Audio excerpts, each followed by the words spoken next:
Burning Barrel Podcast.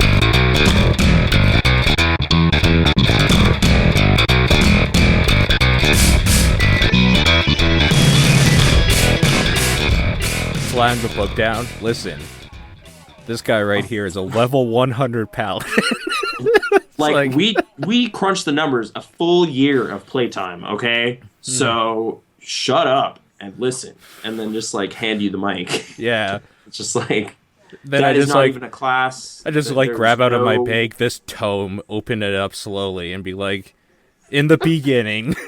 I actually bring a leather tome to work, so I wish it had like emblems on it, and you could just open it and be like, yeah.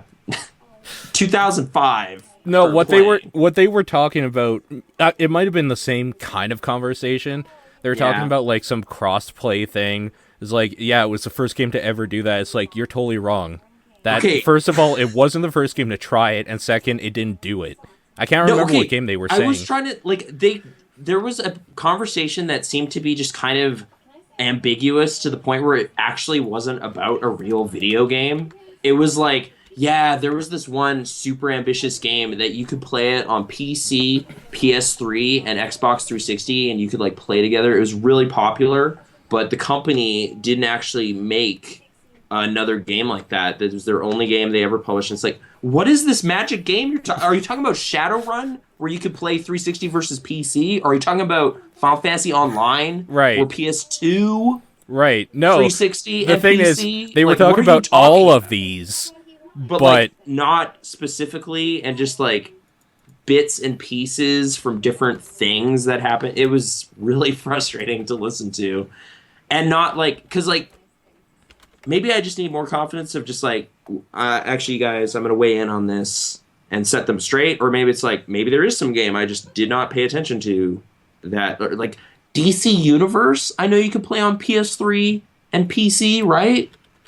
That was another MMO that had cross internet, different consoles could play in the same game, and I don't know. It was, yeah, that was a conversation that was irking me a bit. They did bring up Super Mario RPG at one point though, and talked sort of accurately about it, but they said Wario was in it, and he isn't. But I'm going to passive aggressively correct you behind your backs on the internet on this video game podcast I've been a part of for years. So whatever. Right, That's the way we do things in the new age. It's the Burning Barrel. I am a little worried. Yeah, because this it's will get like found now. Well, not this specifically, but like this, like all of it, because like if you just there are more people with my full name in like the Alberta area, so I'm a little bit harder to find. Like you can't just type in Paul Fleck and it's like you will get the guy who runs this? You will get the guy who runs the art center in Banff. Because okay. like he does more like community things and stuff like that, so that will pop up. Right, but with like some of the new staff, they have to be Googling us or something, maybe, right? Like they're gonna find out. It's gonna happen. It could happen. I think I've checked for Twitter accounts of staff members just to be sure. You know? Yeah. That was another thing. Is there like a tweets nearby button? Because that could be really bad. If like, I feel like there probably is. Okay. Because like we're so remote where we are that it would be like, wait a minute, that's you. You're complaining about me. No. We are beside an airport where there are thousands of people every day coming and going. And it's close enough to where it will rope those people in. So I don't know what you're talking about. Like, I don't know who this X-Fax or whatever you're saying, but like that. Okay. I mean, I have a Twitter account and it's my first and last name, so actually, fuck, I should delete that account because that links to my other shit. You have like an old fake account? Oh, okay. No, I have like a account that is just like my name. Yeah. But like it also says like a link to stuff. Also known as, okay. So you gotta like quietly cut that loose and just this shadow account. Just let it disappear into the internet ether. The Ethernet. Or whatever. Worst case, we'll be outed as video game gurus, and everyone will know, and we'll finally get the respect we deserve. Yeah, I think that's how it works in our industry. I'm pretty Yeah. sure. Respect. That's what happens. RESPECT. Yeah. Hey, Hey. because of this job, we're gonna actually have to. This is gonna be a fast-paced roller coaster ride of topics and chatting, and then Yeah, we're gonna I have to just cut it got off. home 40 minutes ago. Yeah, and you gotta get back to sleep because you have a shift tomorrow, and we can't do this tomorrow long-winded style because I have a doctor's appointment Wednesday morning, and then it's work. So right after. yeah, we're trapped. The Iron Vice, the same way the last couple weeks have kind of gone sideways. But hey, uh, it's can I say it's the Burning Barrel podcast, December Yay. 9th, 2014. That's when we're recording this. Mm-hmm. It's Paul and Nathan. We're talking about movies and games in some fashion. Actually, we're mostly talking about Amiibos. It's the new hotness. This is Star Fox. This is him. He's from a series of video games. Rare made those. Super Nintendo. Are you there? You're just not. So, Amiibos. I did not get pulled into the whole Skylanders thing.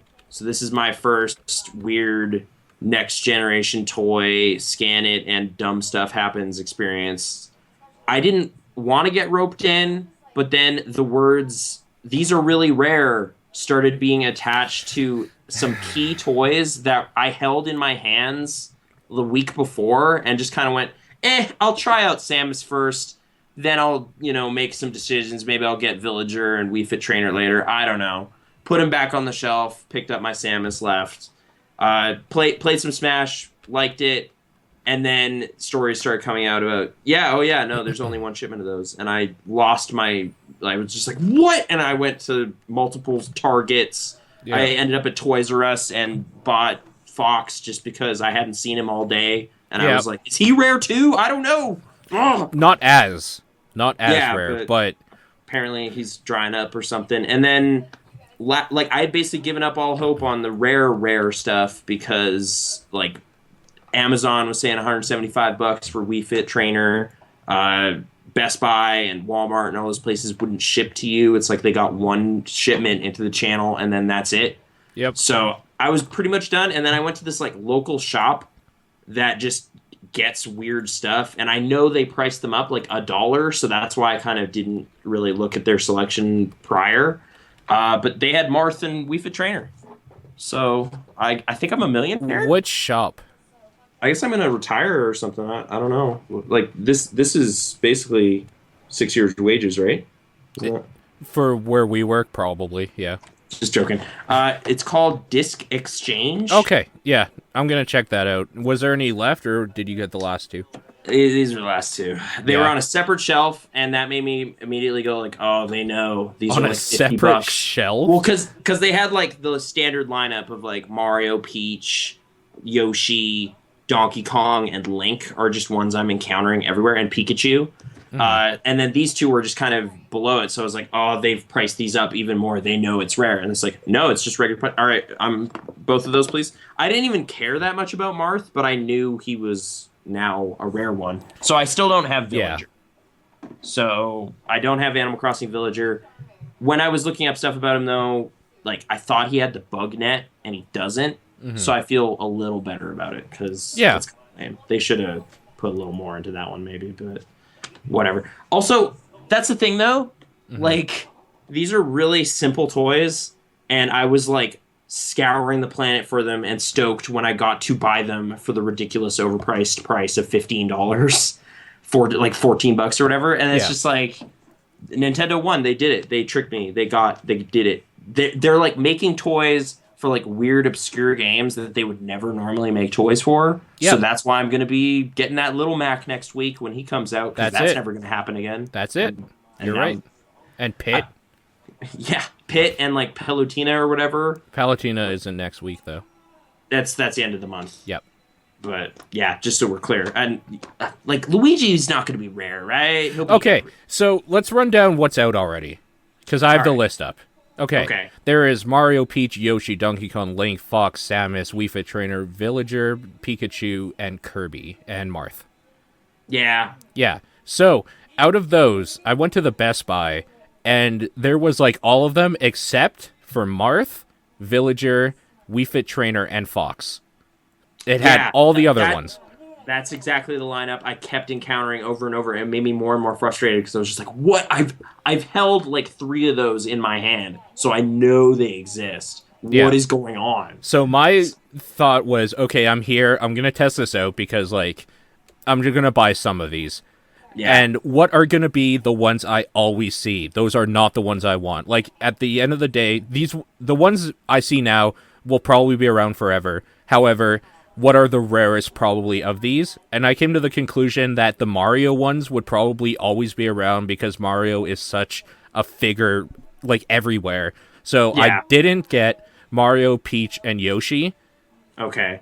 And then by association, Donkey Kong, because I don't fucking care about Donkey Kong. That just kind of was Fair enough. I've been seeing him around a lot, but of the lineup, I'm like, he's probably not going to hang out as long as Yoshi and stuff. Like, I was at, like, even just, like, because I'm in a store anyway, checking toy aisles and stuff, there's just, like, Mario Kart figures with, like, Mario and Peach and, like, the standard lineup of characters. Like, they're around in merchandise much more so than some of these other guys. Mm-hmm. So, yeah. Like, so Kirby, do you get Kirby then? Because I was thinking he might get rare. So, the ones I got are the ones that, out of those, these are the ones I felt might get rare.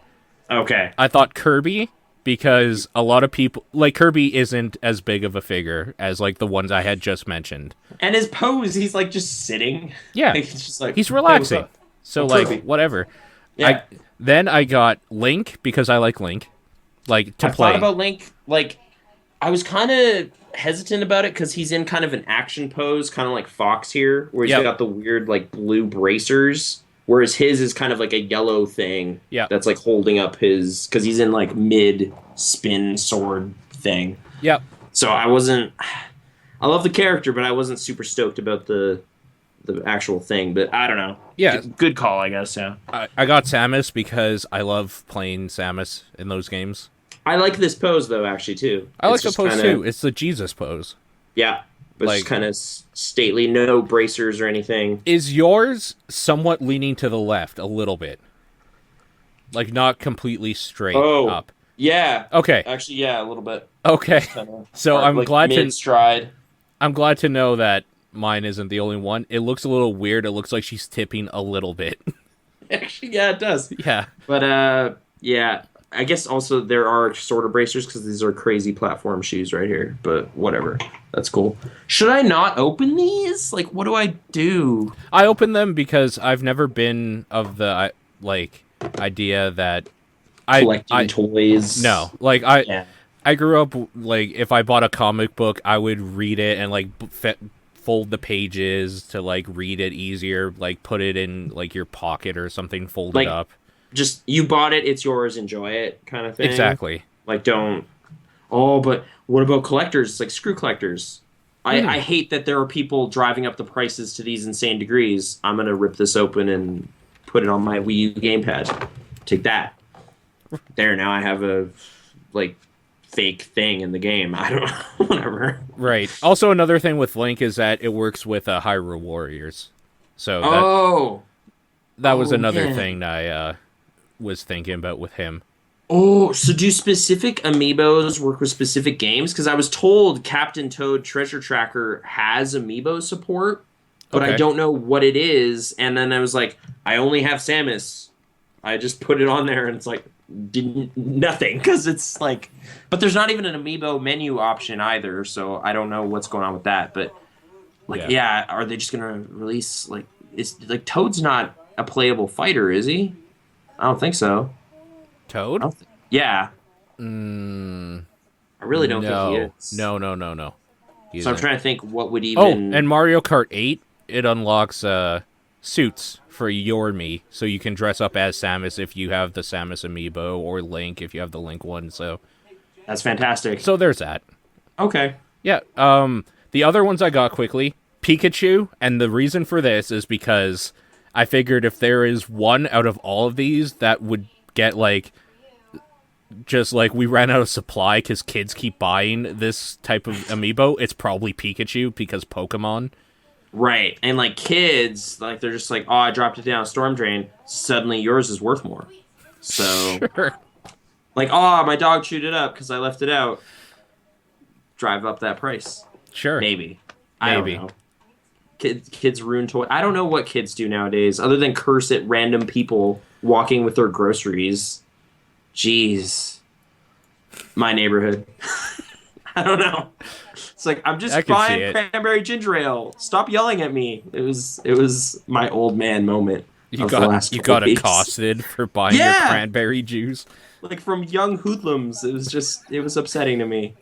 They were actually on my building's lawn, and I wasn't sure they were supposed to be there. But I didn't yell at them at all. I just But like it angered you. It's like, why are these kids on my goddamn lawn? Yeah, why are they? Do they even live here? Like any of them? Do they even lift?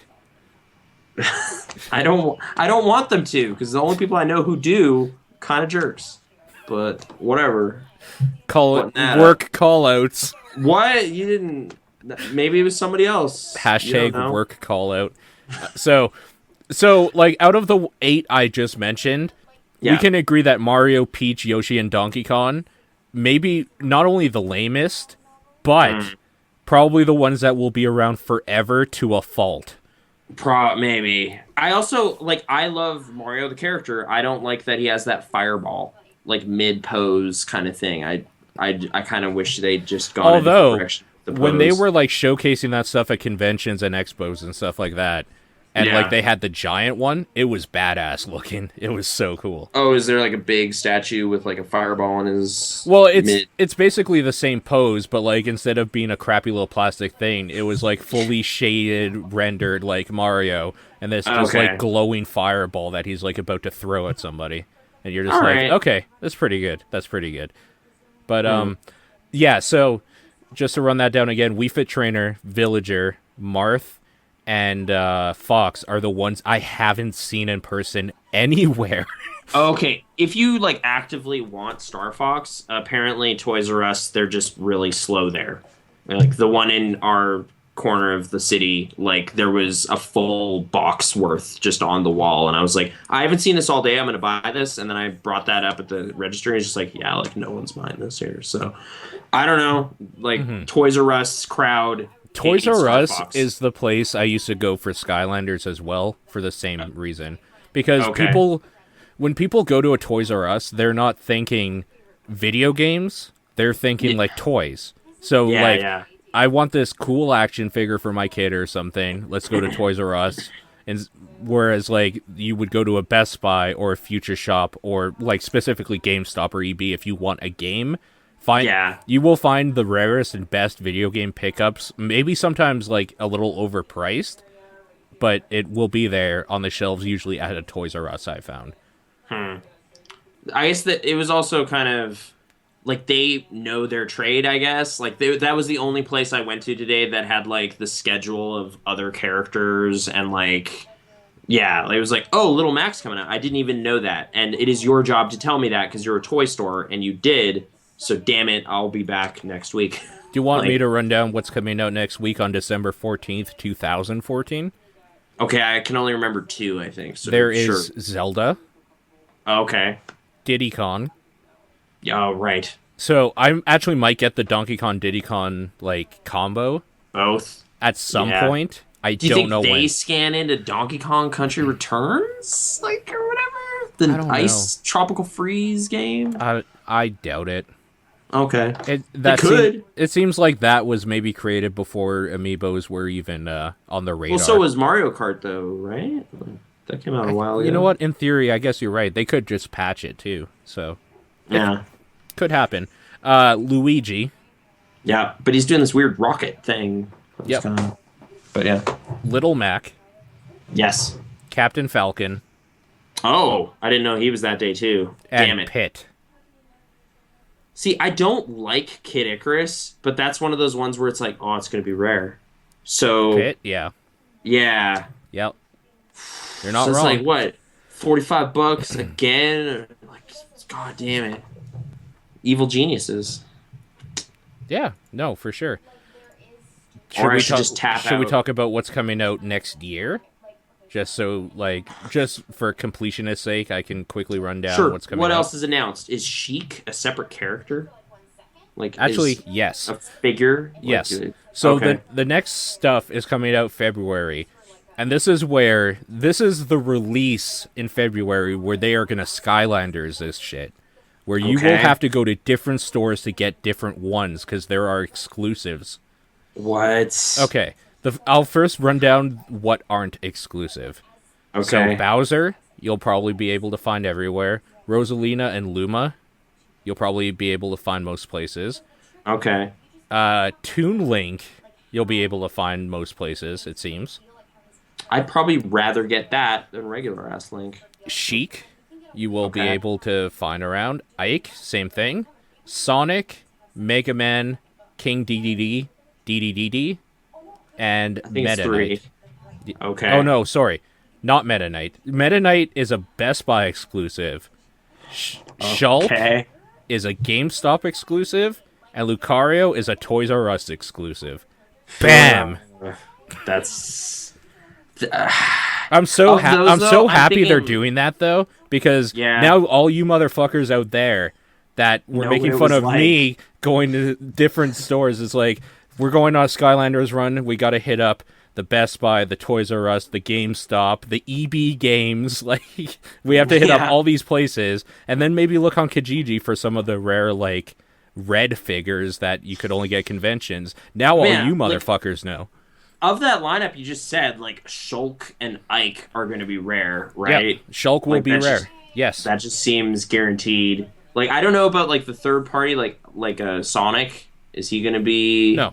He'll be I- around. People love Sonic. He'll be. Yeah. Mega Man will be. You know what? I could see King DDDD King DDD. doing. No one's gonna want that. I could So see him being rare though.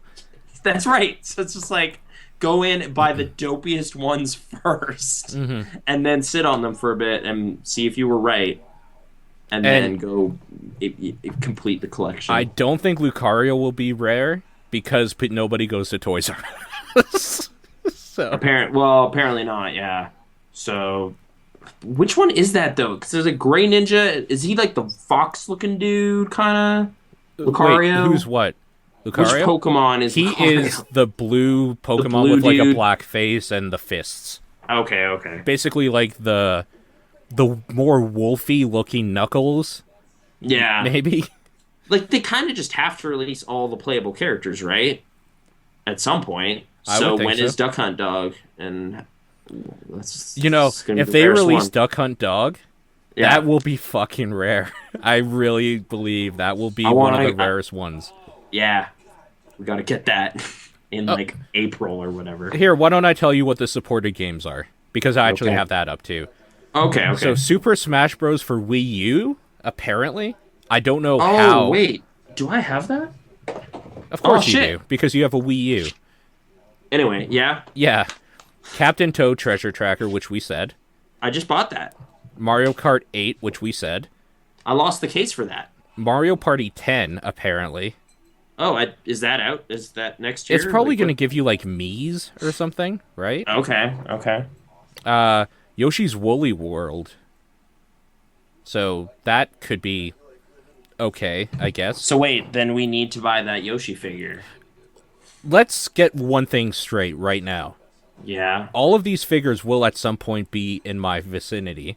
All right. I just won't buy them all at one time and spend $300 on them, like, at All one right. time. So this Wednesday's like work project is like a Amiibo priority list of rarity. We'll like make a tree and then work down.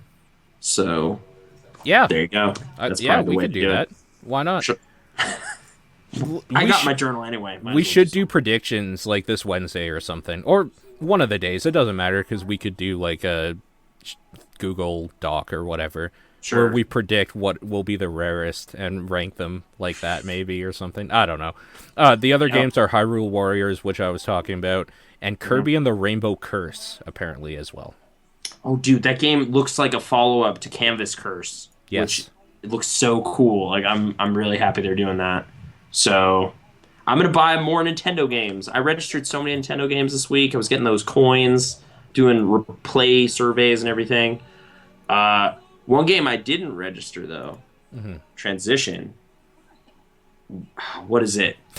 Great, good transition. No, it's like freshly picked Tingle's Rosy Rupee Land, which is this like Zelda spin-off game that came out 7 years ago Yeah. in Japan and the United Kingdom exclusively, and never came here because I guess North America just does not think Tingle is funny or interesting at all.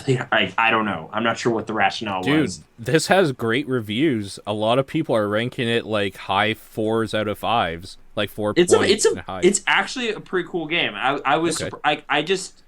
I just jumped at the chance to buy it. I was at this I guess first, like, little chronological. We went to the Lethbridge Entertainment Expo, Yeah. which is this. It's like it's fine. Like, it's like, hey, it's a convention. They got booths and stuff. People are there selling stuff. There's nerdy things and like little rupee trinkets. And It's a vendor hall expo. It's quite a vendor few of hall kind of thing. There's Yeah. like one or two like guests, but so the problem is, though, there are like 2 rival expos in Lethbridge, and the other one was like a month prior.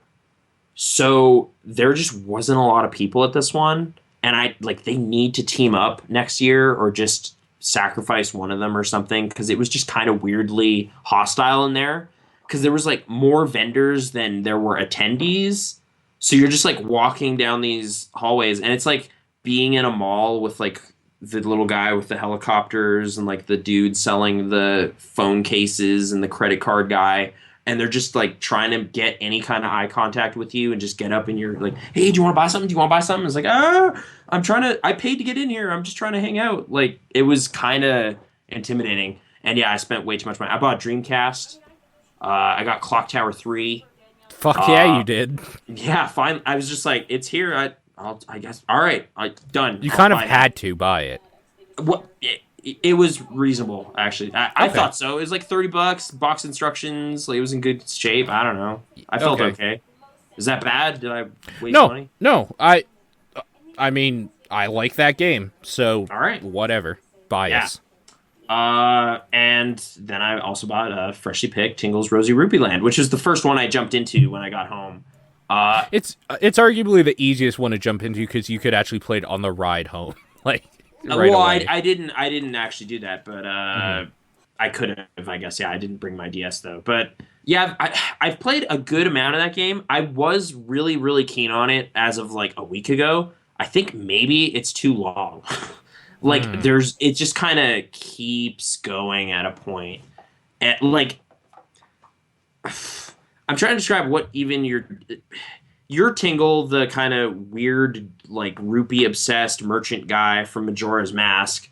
You need to get a bunch of rupees and throw them into this pool so that this tower just keeps growing up into the sky, and you can eventually go to Rupee Land, which is just this weird sentient rupee named Uncle Rupee just keeps kind of taunting you about it, like, over the course of the whole game. Every time you raise the tower, he's in a more and more lavish background, like a golden couch or something with like just gold plates everywhere and like bodyguards and stuff. He's just like, yeah, you got to get up here, son. This place is awesome. You got to get more rupees. Just keep throwing them in. Just keep doing it. All right, later. And then you just kind of keep making recipes and going on quests and stuff and just harvesting things to get more rupees to throw away. But Tingle can't fight really on his own, so you're hiring bodyguards. Like, you're basically bargaining and bartering with people like all the time, and your health is rupees. So it's just like, how much money do you want to be carrying around is how much health you have, essentially. Because whenever you're in a fight, you're losing rupees, and I was pretty like invested in it for quite a while until it's like, oh, there's a whole second like map full of more dungeons and stuff. And the thing that was kind of cool about like there's 2 continents so far. The first continent, by the time you're like at the 5th island of the first set of islands, you can walk all the way back from the 5th island to the first area just in one big kind of harvesting dungeon kind of run and get tons of loot and stuff. And then by the time you're back, you're loaded and you can sell all that stuff and move on. But the second island, like the second continent, is completely disconnected. So you're kind of back to square one. and you kind of have to like do all this fast travel stuff and kind of just jump back to the other place via this menu and all this stuff. So it really kind of was a big hiccup in the pacing of the game. So I've kind of put it aside for a while. But I don't know. Like, I don't think it would have done super well here. So I kind of get why, but I'm glad it exists in English. There's a sequel to this game, though, that is only in Japan. So that came out in like 2009. So I guess this begs the question, when are you going to be taking Japanese classes with me so you can play that and I can play Police Knots? Or are you... Oh, yeah, yeah. Like, that's like all text, though. This is at least like you could figure out a mechanic and then just kind of... Well, there's a number on screen, so this is rupees. All right. That's a Kojima game, right? It's all talking. Are you still playing it? Like, or do you have to stop and learn Japanese? I have to learn Japanese. Like, I don't know what it wants me to do on the first screen. It's like, do I press circle or X? Like, I looked at like the dude's badge on his desk, and then more text came up, and I was just like, I feel like I'm missing out on everything. So yeah. How'd you get this game anyway? Like, is it Japanese PSN account, baby? Oh yeah. So the next step this weekend will be a Japanese Xbox account. For what? Like, what's on there that's for exclusive? Resident Evil HD Remaster, because the controls on the PS3 version are fucking terrible. Do you want to explain? You told me, but it's such a dumb, specific issue. Yeah, so for anybody who doesn't know, one of the main things in Japan is X is a cancel, like it's a sort of like no sign or whatever, and circle is like an okay or like confirm or whatever, which is why on the controller, the X and circle, if you play Japanese games, the circle is always confirm or like okay, yes, your main button, and X is kind of like just basic secondary functions, usually because it's in a convenient place, or cancel and stuff. So since this game is Japanese, because it came from the Japanese PSN since it was released early there, it is programmed to recognize circle as the button to pick up items, to look at stuff, and all that sort of thing. But what this game does is it takes control, like, precedent or whatever from the XMB, like the main OS of the PlayStation, and since I have an American PlayStation, X is always confirmed and circle is back. Oh, okay. So what happens is you get in this weird loop of, if you pick up an item with circle, if you push circle again when it says, do you want to take the shotgun shells, you will cancel out and you will have to do it again. So what you have to do, instead of just rapidly tapping it so you can keep going on with your life, is you have to hit circle for examine for the in-game like programming. It takes you to the menu. Do you want to take these shotgun shells? And then you have to go X to be like, yeah, confirm for the stupid US programming of the XMB, like the OS. The only way you could fix this is if you basically hack your OS of the PlayStation to read, like, to be completely different. For Japanese settings or something, like... And I don't know how you would do that, even. Like, you would probably have to update the firmware for, like, a Japanese firmware, and then you will never be able to read anything on your PlayStation ever again unless you could read. Yeah, don't do that for one video game. That's... Okay. It's ridiculous. You already bought it, though, right? And then discovered this problem, or... Yes. All right. There you go. Yeah. Thanks for doing that and letting people know. Yeah, that's a big oversight, I thought. Well, they're not expecting American users to buy Japanese games, but the thing is, if you buy HD Remaster, it is in English. Like, it's the version you buy from the Japanese PSN is the one you will get if you buy a region-free, like, copy of the game from like Amazon or something, where you could just play the English or Japanese version. So why didn't they just slap an English title on it and release it here at the same time then? Like, what's taking money? So long? It's Capcom, you have to remember. Right, but they'd just sell it here too. Like, they'd get that money. Why? Is it coming out here like soon? Okay. January. That's like a month and a bit. That's all right.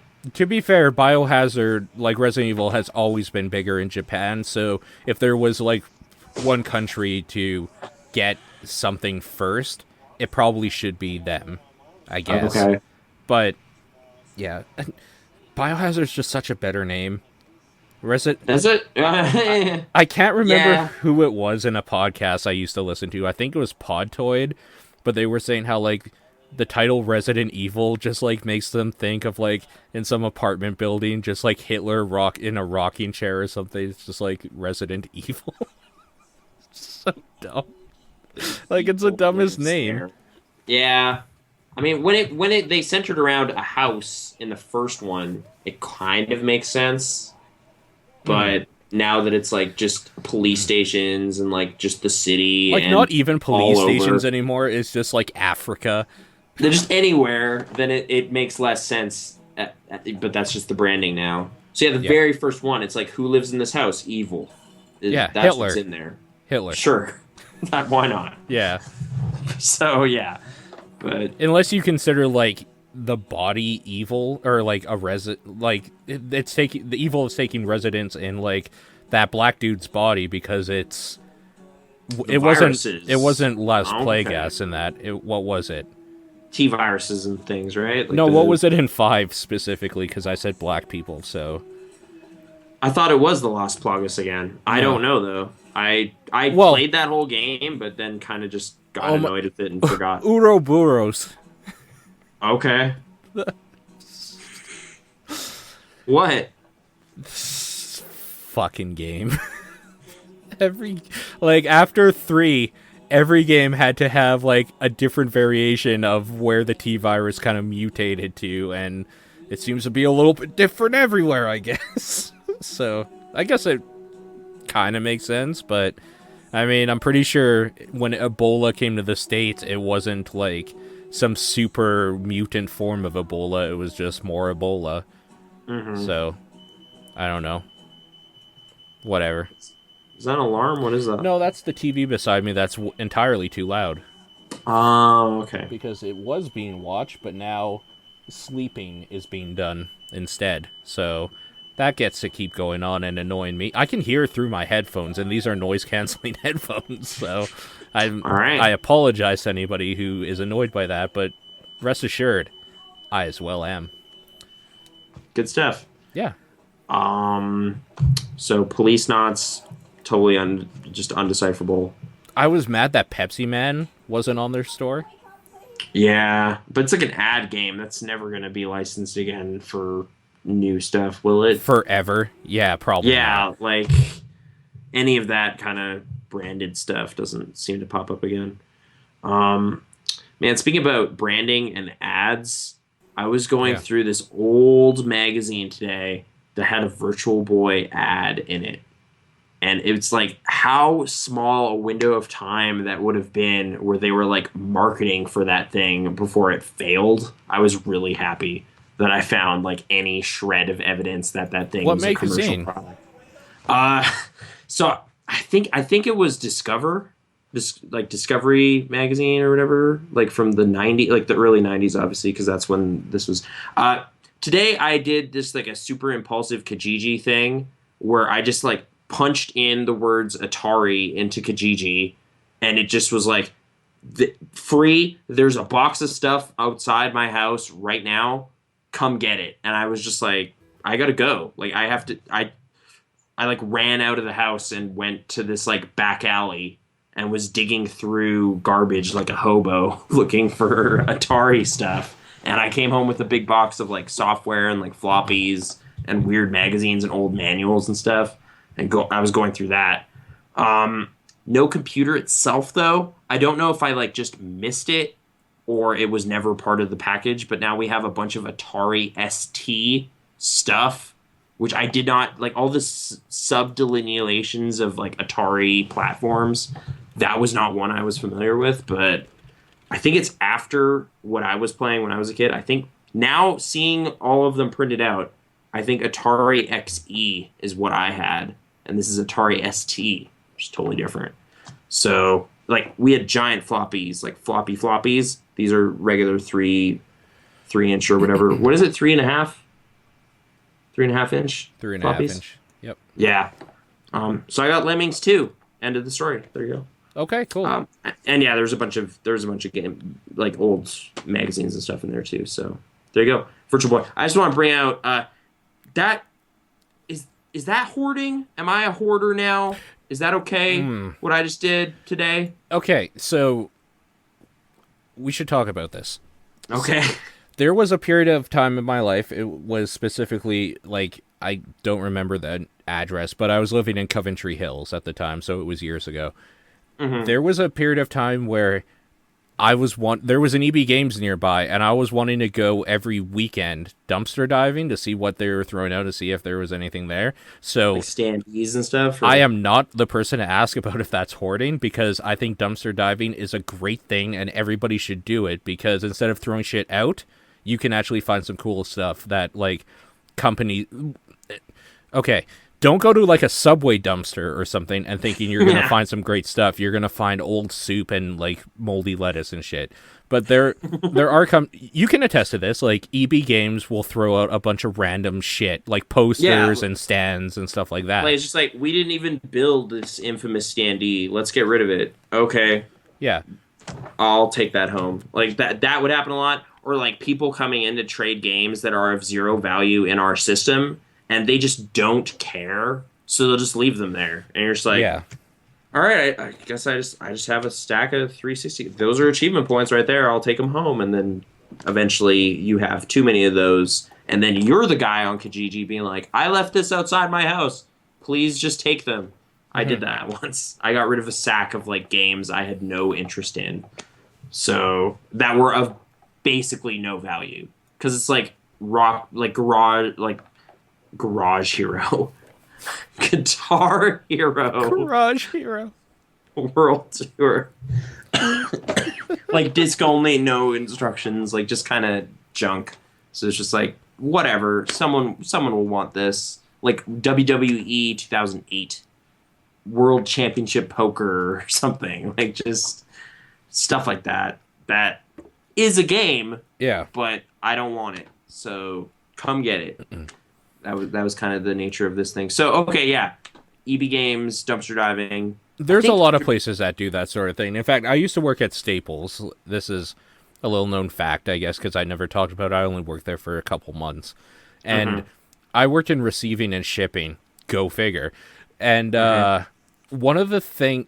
This fucking infuriated me.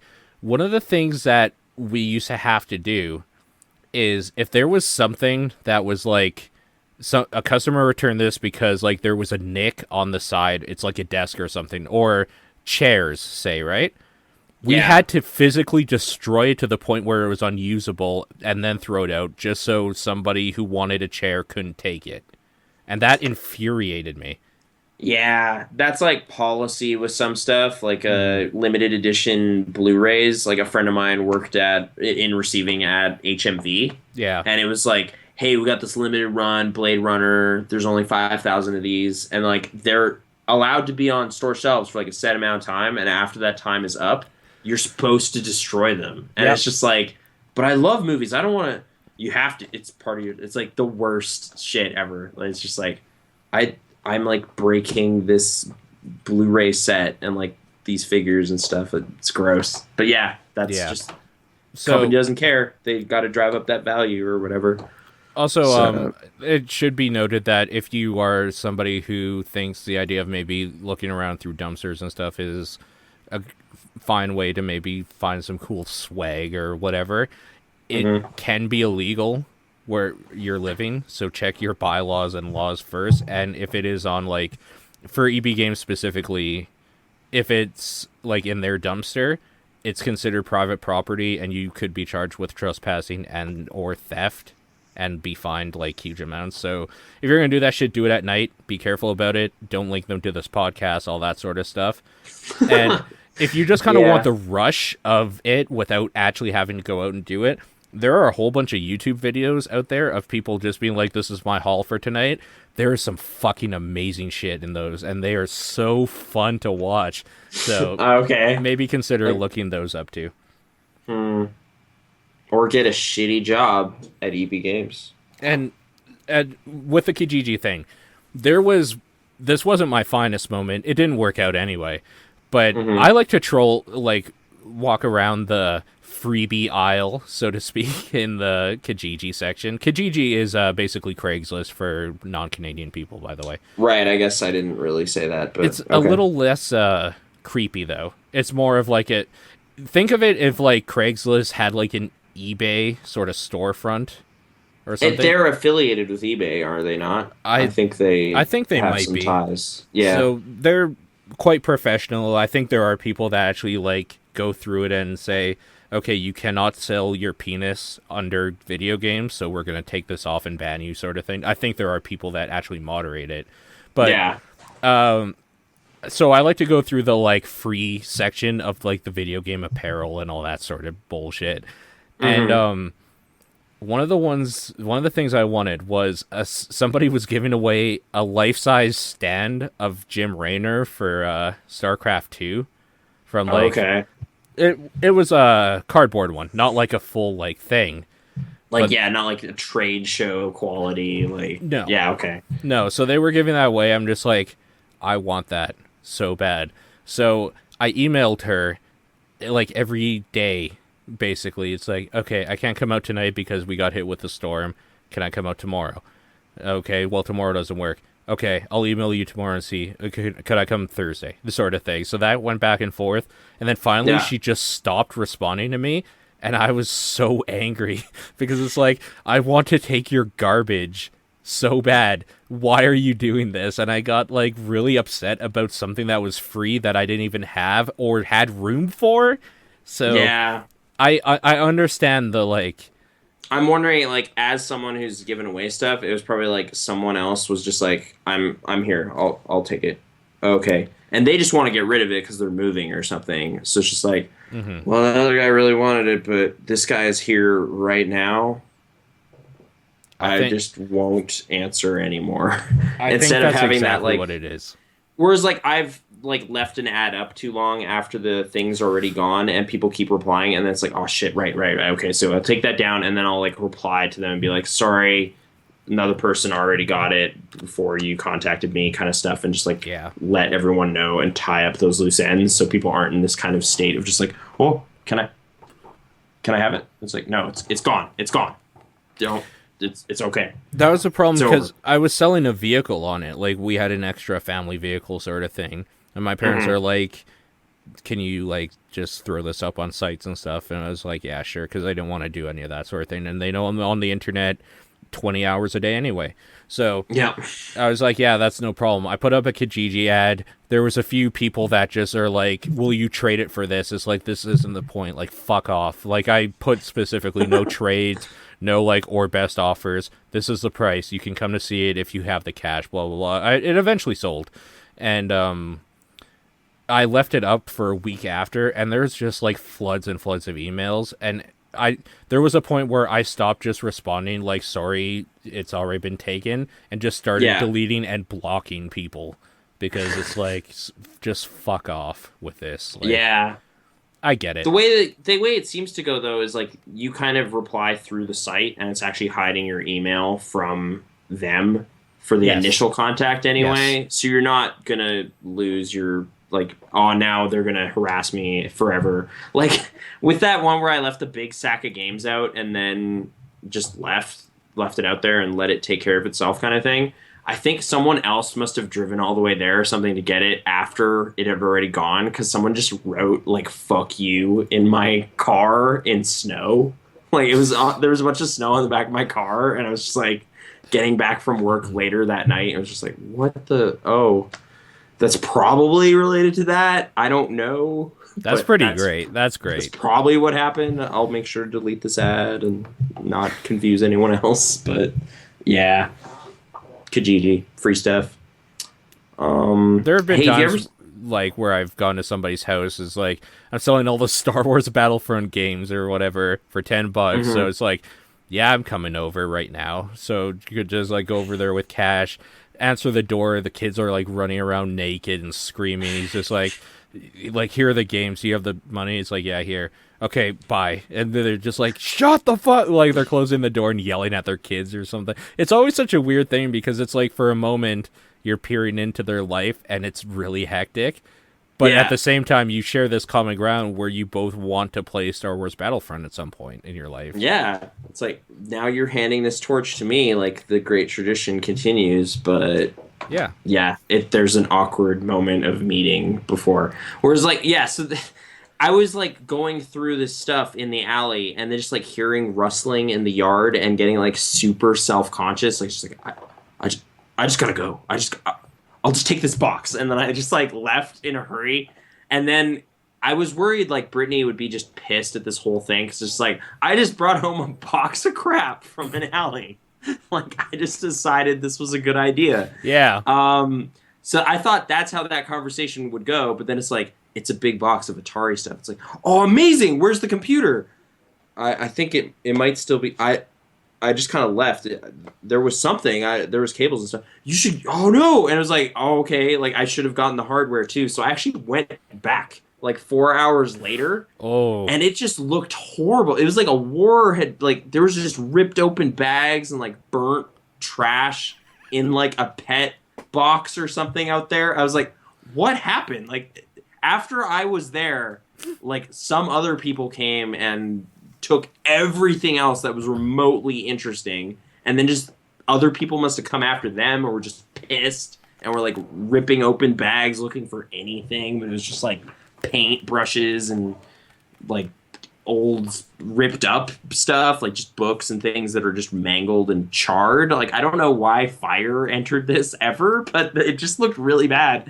So just like, all right, I missed it. I screwed up. Like I gotta get out of here right now. Yeah. Like it got sketchier as the day continued, and then I checked. I was like, but I was in this like weird limbo where I was like, did I screw up? Like, was there a computer there too, and I should have brought it? Like, I don't know. I'll just check the ad and see, and then the ad was gone. So I have like no way to. The ad was probably gone because somebody came there, got pissed off that the games were gone, and just started like throwing ripping fire stuff around. up. Yeah, and it's just like, all right, I'm gonna delete this ad. Like, I don't. Yeah, it was pretty sad when I got back there, but I thought I'd already missed my window too, because like it was 19 hours, it was already up by the time I found out about it.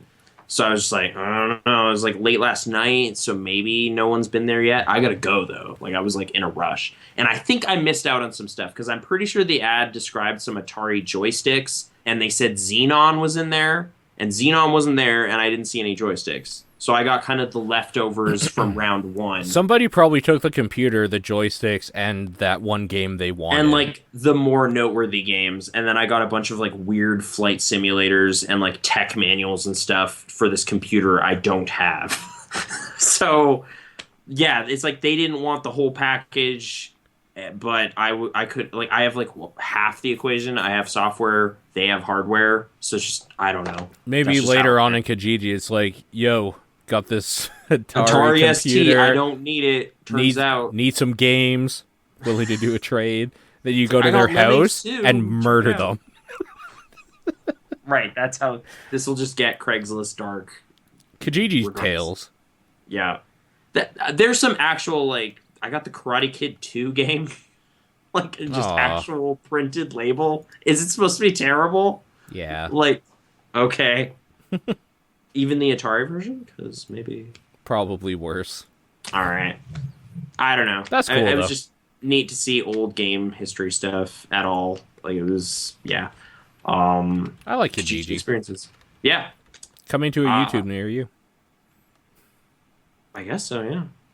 Kijiji. The series. Oh, yeah. I'm trying to think it's been a while. It's been a couple weeks. Yeah, where have we been? Working. And sick. And yeah, last week it was like, oh yeah, we should cast. And then I got a horrible cold that I'm still sort of recovering from. So sniffing and whatever, sniffling. But we are in Canada, so yeah, we always have colds here. Oh, it's man. been free original Nintendo and 15 games on Kijiji. Free. I hear What that games? these older systems and games are in high demand. Does anybody know how much I should be asking for the system and games? I'm going to email this person and say, I will give you $20, sight unseen, and see what they say. Just like, I don't care what you got. Just get $20. It's going to be 15. That's cash money. It's going to be 15 copies of Duck Hunt. Like, it's like Duck Hunt and Mario Brothers, just the combo. What do you want? Did they ever release Duck Hunt by itself? I don't actually know. They must have, maybe, right? I've only ever played it on a double combo cart. Lot of 16 Xbox 360 empty game cases for free. Okay, well, for free. That's all right. Empty game cases. Well, yeah, I could have pulled some of stuff for like Kinect that. Sports. Like what? That's one of them. I don't. Okay, why? Why are they empty? What happened? Well, like after I left like video store jobs and stuff, there was times when there was just like a bunch of empty cases that I could have, like, you know, for like buying secondhand movies. That was the main reason. I was like taking a bunch of empty cases and then putting the box art back in them and stuff. Oh, but this is weird.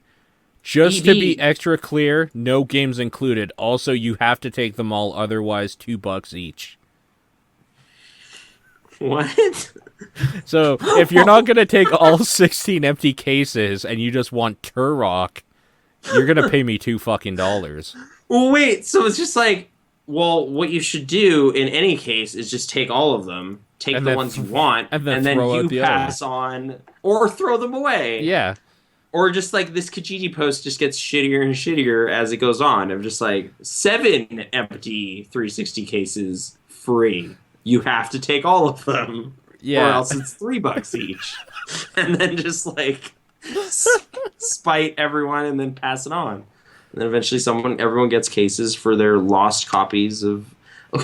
Have you ever lost a game case? Like just lost it? Because that is a thing that is just a thorn in my mind right now. Of just like a game case or like a game with a game case? I've lost games, but never just the case. Just the case. Like we put in the game, we're playing Mario Kart 8, had people over and stuff. It's gone now. And then, you know, that was the last Wii U game we really cared about for a while. Then Smash and stuff comes out and we're like, all right, let's pop. Where's the Mario Kart case? And it has been gone for weeks, and I don't know what's going on. Like, it's like we have moved every piece of furniture and, like, are just looking in random-ass places, like, triple-checking shelves. I have no idea what happened. So my theories are getting, like, outrageous at this point. Of just, like, one of our friends is a kleptomaniac and is embarrassed that they stole our Mario Kart case, and they can't admit it. So we have to, like, call them out. Or just, I don't know what to do, because you can't just ask Nintendo for a case and instructions, can you? Like, just like, no. I have the game, I registered it, can you send me I don't know what to do. Like, it's just, it's irritating, because, like, I keep all that stuff in super good order all the time, and now it's just, like, fully gone. So that disc is just migrating to different things as it's like, well, I'm playing Captain Toad now, so it's going to go in the Captain Toad case. Yep. And hopefully it'll be all right in there. And meanwhile, I'm just hoping it shows up at some point. Like, maybe it's a good thing because it's like just this little kind of nagging thing there that's just like, well, I'm going to clean the office today, and hopefully it'll show up. Like, just kind of stuff like that. And then you're cleaning, you're doing housework, and maybe, just maybe, the missing case will show up. But yeah, if anyone out there has a Mario Kart 8 case they don't want anymore, who would do that? Who would sacrifice their own collection's sanctity? It's dumb. I'm looking up dumb. Mario Kart 8 case only. On Kijiji? Just like... No, yeah, on Google.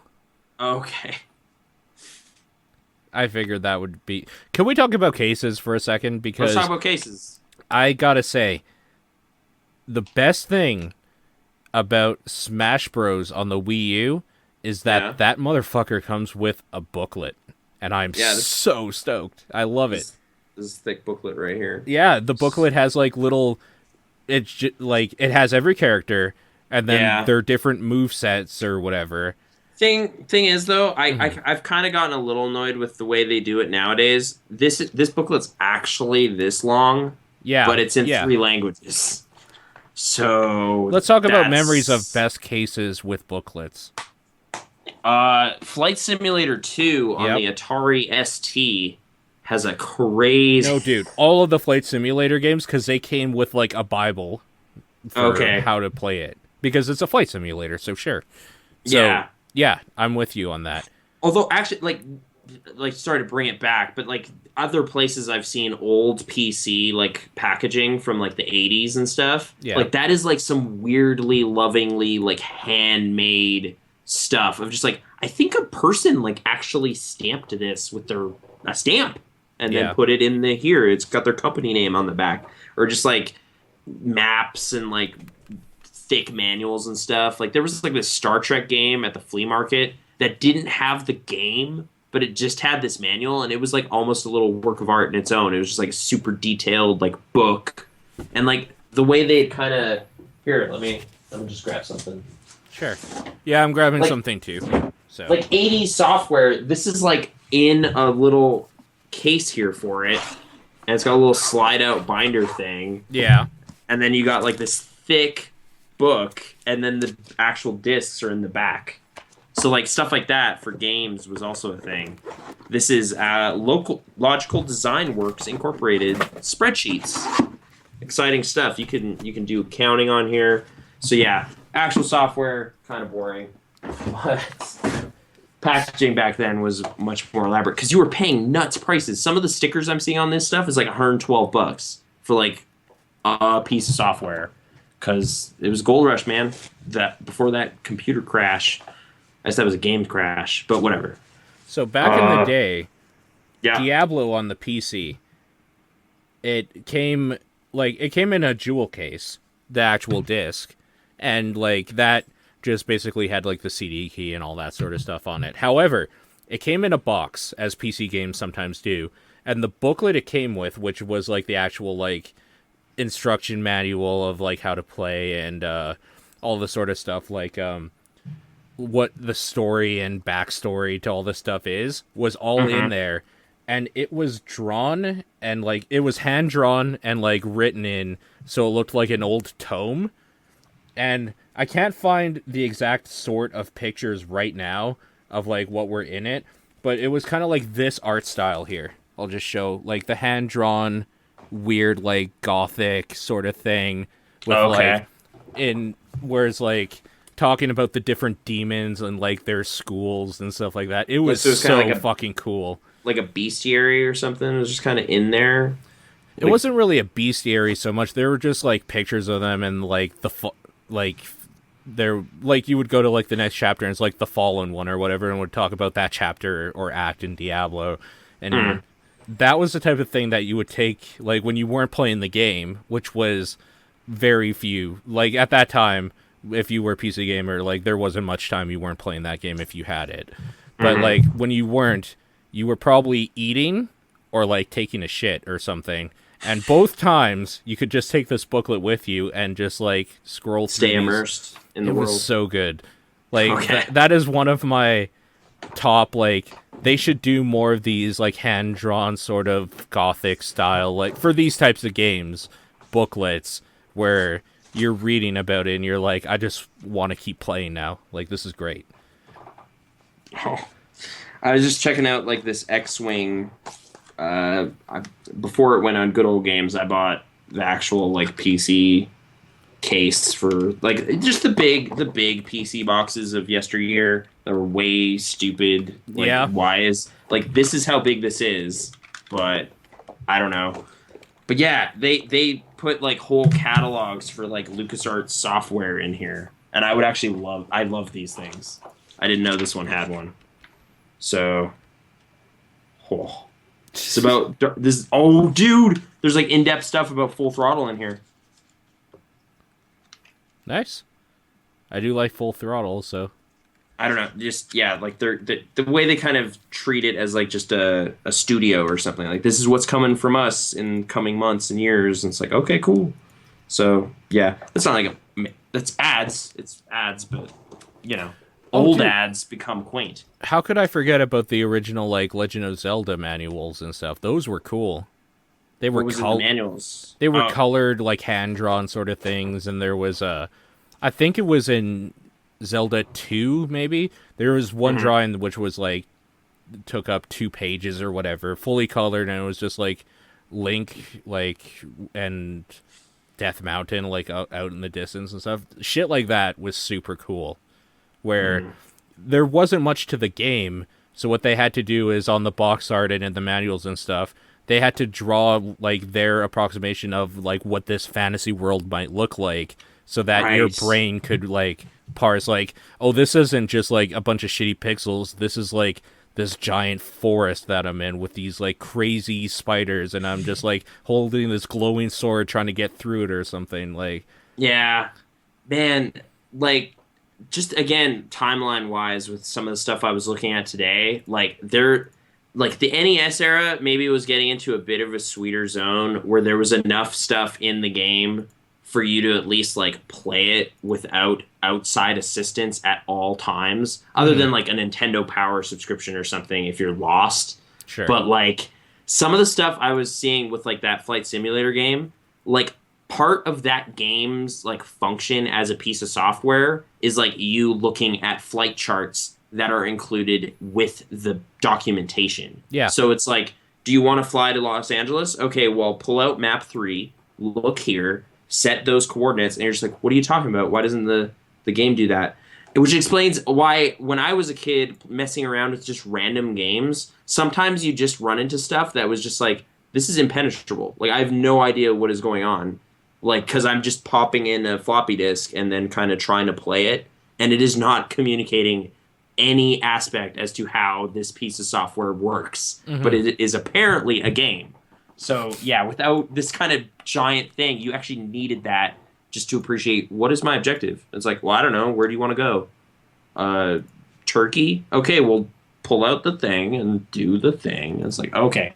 Like, at some point, games stopped asking that much of you and at least gave you, like, hey, here's the manual. It's got, like, it sets the stage. It's got some flavor. It's got some details. But you can, like, pick up a controller and do stuff, like, right away. And it's apparent. Yeah. So, I don't know. That's 83, maybe a little too early for, like, video games. Like, yeah. But it made me, like, right. super impressed with, like, there was a generation of people where that was video games, and if they hadn't funded that, people wouldn't figure out how to make this stuff way better.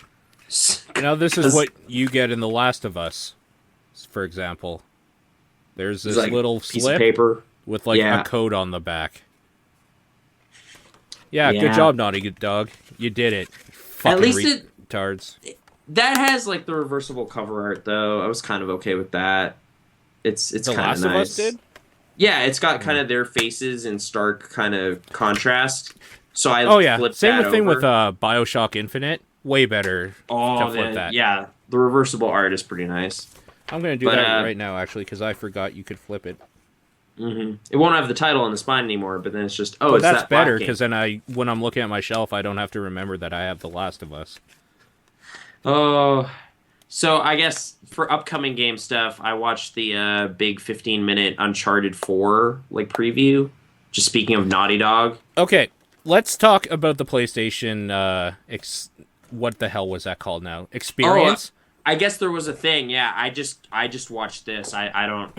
Right, there were people tweeting about some big event or live stream or something. It was a live stream, and I came in probably about an hour and a half after it had started, so I only caught the last maybe hour of it. Okay. And I was actually live streaming the stream while like talking about it with other people that were watching it with me, so we were kind of doing like an MST 3K sort of thing or something. Just all like right. Impressions or something like that. I was so fucking mad. Holy shit. Why? One of the last presentations was dude comes up from Square Enix and he's just like, blah, blah, blah, the Final Fantasy VII or whatever, talking about it, and like I can't remember what he was saying about it, but then I was like, oh shit, they're gonna drop the mic on us, man. You know what it was? It was the PC port of Final Fantasy VII will be available soon on the PlayStation 4, and I lost my mind. I was like, what? Just like... That is like a non-announcement. Why are you on a stage to say this? Yeah, I would... Oh, man. Wow. Oh, man. So remember that one time? Like, that's not even as bad as that nonsense PlayStation 3 thing they did, where it was like the opening part of the game just like redone in new graphics, and then you see for how no reason. Well, how cool it could look. It's just like, it's just you're like, right. This is a real cool thing we could do, but we're not. Final Fantasy 13. It's just like, why did you even make it? Like, this trailer exists just to flip people off. It's nonsense. Yeah, that was so weird. So, like, it's like the thing everyone just kind of wants them to do, and it's like, looks like it, sounds like it, basically is Final Fantasy VII HD, but then it's like, no, it's just a concept. It's fake. Are you interested in that? I didn't even know that. I thought you wanted a sequel to 13 and a spin-off of 13. That's what we're making. So hopefully that's... And an MMO, by the way. Yeah, another one. Yeah, I don't know. But hey, Tomb Raider was good. So Square Enix, they're doing a good job. I was like I was so mad, like at that specifically. Funny. But then it was kind of okay because like it was kind of a lackluster presentation. It's like, these are the games that are coming out. Of course, Little Big Planet's going to be talked about a bit. Of course, Uncharted, blah blah blah, PlayStation, Sony. But then the last thing is like, David Jaffe comes on the stage. I'm like, oh shit, here we go. And the first thing he says, he just starts dropping the F-bomb, and like because it's an online show, so you can just go for it. He Jaffied it. Like, David Jaffe was David Jaffe. Did you read that blog he had like 10 years ago? Yeah, I was like frequent visitor of that, and it's just like, at some point it became too hot. Like, it was like, you can't just say stuff like this idly about other people in the industry. Like, I remember when he told one of his fans to stick Twisted Metal up their ass. Yeah. Like, this is the thing, is that maybe, I know there's a lot of people that just like video games and maybe don't like follow the personalities behind stuff.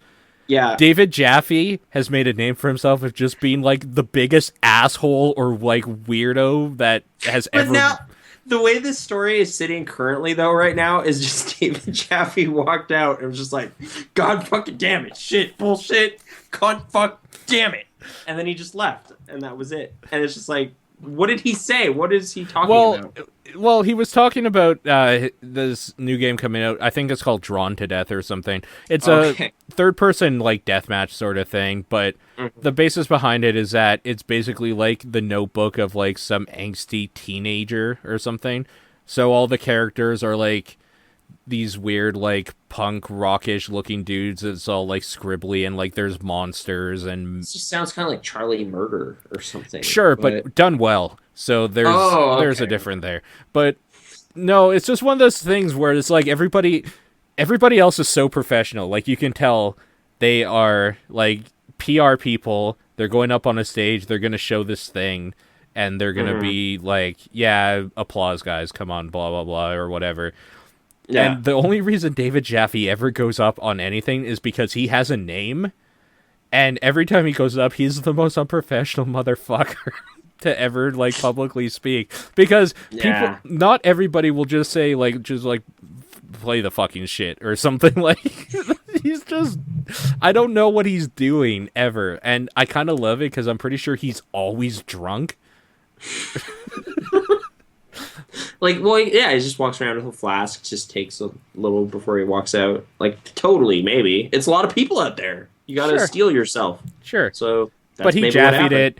He showed a game that's in alpha, so that was kind of weird. It's like, hey, PlayStation Experience, look at this alpha game. And it's like, art style's cool. It looks like a third-person shooter, so if you like that sort of thing, it looks like it might be kind of cool. Other than that, you guys have a long way to go, so why don't you keep working on that instead of doing stupid presentations on something nobody cares about?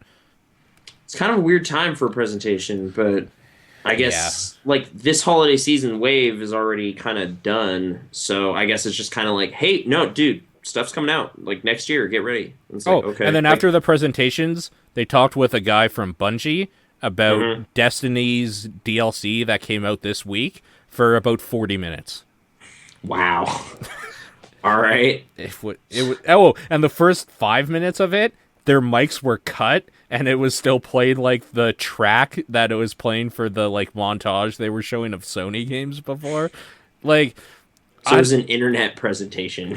Like, I don't know what the hell, man. It was so weird. There was some weird things going on. Like, apparently, I missed this part, but at the beginning, the guy said, "Welcome to like our first ever like PlayStation experience." Is like he dropped that like this. Oh, we're planning one for next year. Well, I don't know if he dropped that we're planning one for next year, or if he said that and then the executives behind the scenes were just like, "You can't use proper Don't commit words. us to another one. Yeah, don't do this." Okay. So that happened. What the hell else happened? Oh, somebody was playing a game on screen. I can't remember which game, and they glitched it out, and it broke completely. So, like, it just made the game look like a glitchy piece of shit. Early demos. And then we were talking about, like, I think I said specifically, I will give Nintendo a lot of shit about never doing anything original and doing some, like, kiddie bullshit sometimes and just not, like, staying up with the times. But every time they do a presentation and show off a game, it's fucking perfect. Every time. Like, it looks amazing, and there's never, like, a problem where the game breaks completely, and it looks like garbage. There's perfect. Never, like, footage of just Smash, like, crashing. It's just like, oh, yeah, no, it just broke. Oh, yeah, Mario Kart, you can just drive through the world, and just, it crashes after you do that. Like, yeah, what they don't show stuff until it's ready. Also, when Nintendo, like, is talking, say, with Miyamoto or something, a translator is there right away. Like, there's a translation for every word this dude is saying because they treat every word he's saying like tears of God or something, like it's the most important thing ever. Okay. There was a Japanese guy or something, like, come up to do a presentation, and the translator just, like, he would say a full paragraph, and then it would just be, like, a full paragraph worth of translation, and then the next one, like, they weren't keeping up with it. Giant pauses to, like, catch up. Yeah, they weren't keeping up with it at all. Like, it was just the shabbiest garbage. I don't know. It was... So if we're gonna, like, just summarize the whole event, I guess, like, Nathan Drake has a brother. The Vita, did that come up at all? Does anyone care? Yeah, no. Okay. That's the part I missed. There was a lot of stuff apparently announced for Vita. But like indie stuff probably. Like, it sounds like not a lot of them were like anything like yay or anything, but Twitter blew up about it. It was like, yes, finally. And the people I was talking with, one of them was Peter, Mario 64 Mario, and he's a somewhat recent Vita owner, so he's really high on the system. He loves it a lot, actually. And he's just like, what, like, I don't get it. Nothing they announced was, like, cool looking for the Vita at all. But probably just, hey, another batch of indie titles and small stuff. And that's a decent place to play some of that stuff. Like, I was playing Rebirth on there, and Fez and whatever. Like, it's just it's easy to play games in bed with that. Your portable indie machine. Yeah. But if there's probably no big marquee kind of title for that that I can think coming down the pipe. But okay, so Vita, whatever.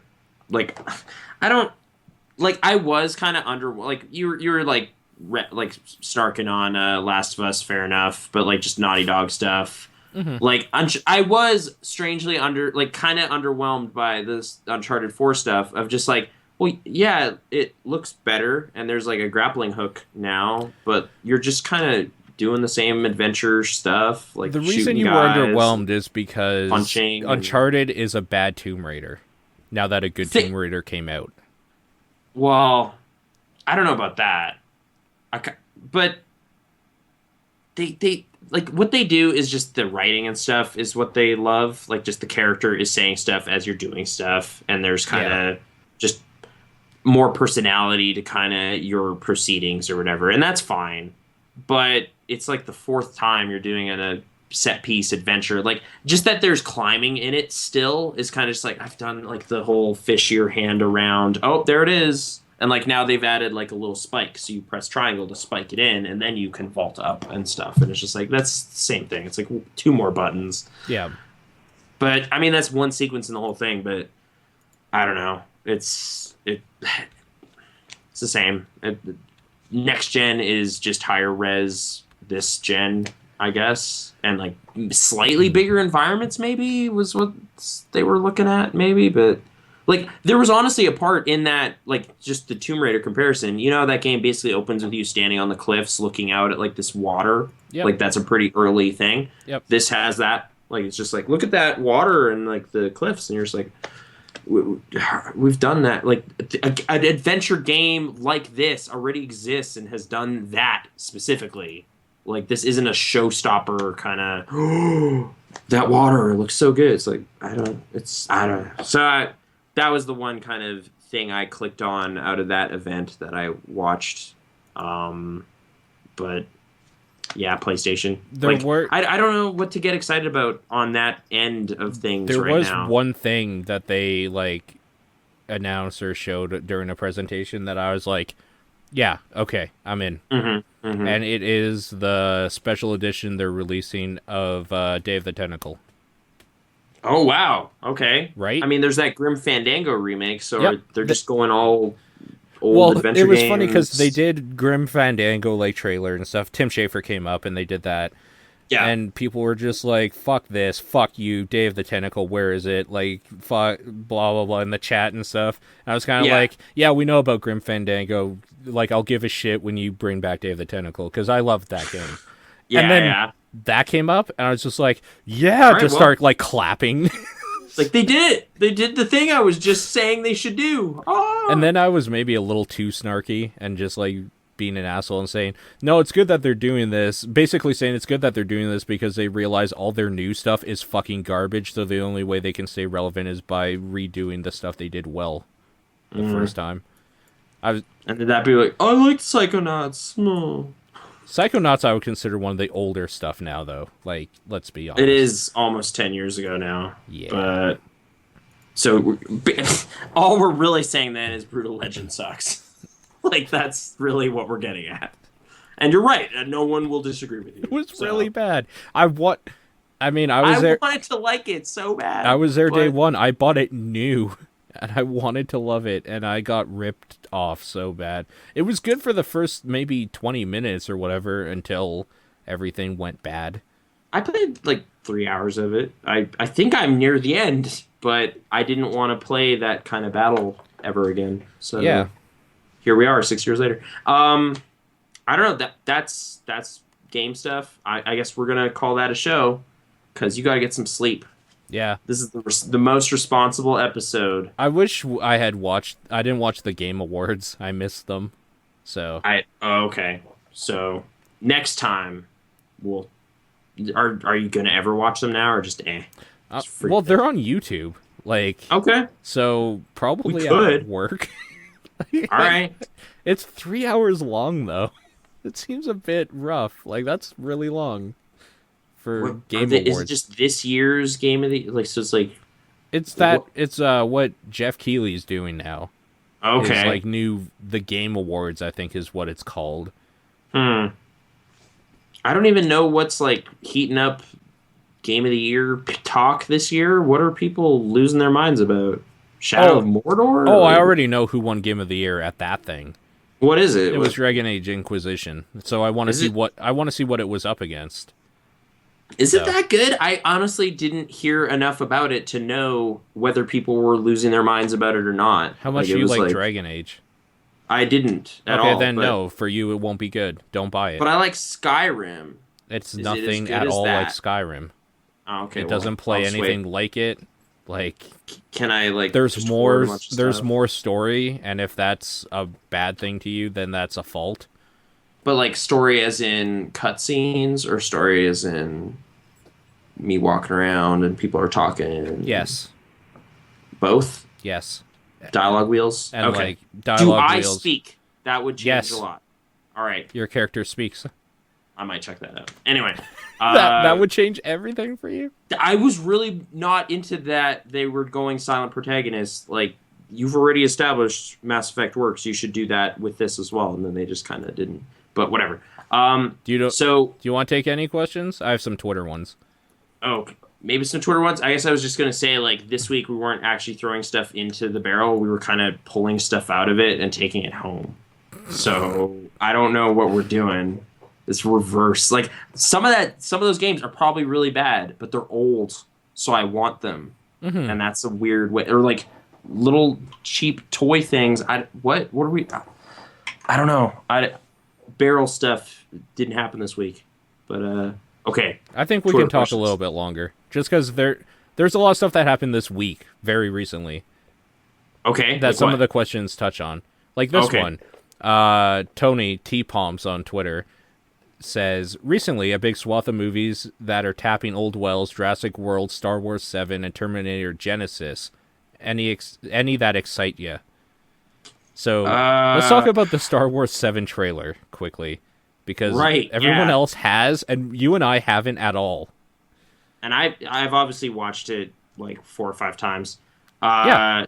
Just to like get like what is even in this, because it's like a minute of footage essentially. It is like just a voice and desert. Yes. Then stuff starts happening, and then it stops, and then there's just breathing and whatever. And then So there's it's like, X-Wings, TIE Fighter, Millennium Falcon, Okay. and Claymore lightsaber.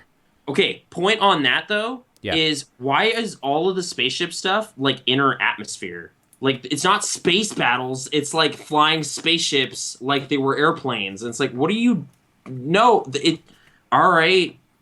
X-Wing skimming over water isn't that's not how you what are you doing? I don't Like, know. I why thought is the the- scene. why is the I thought Millennium that scene Falcon looked in cool the though. desert?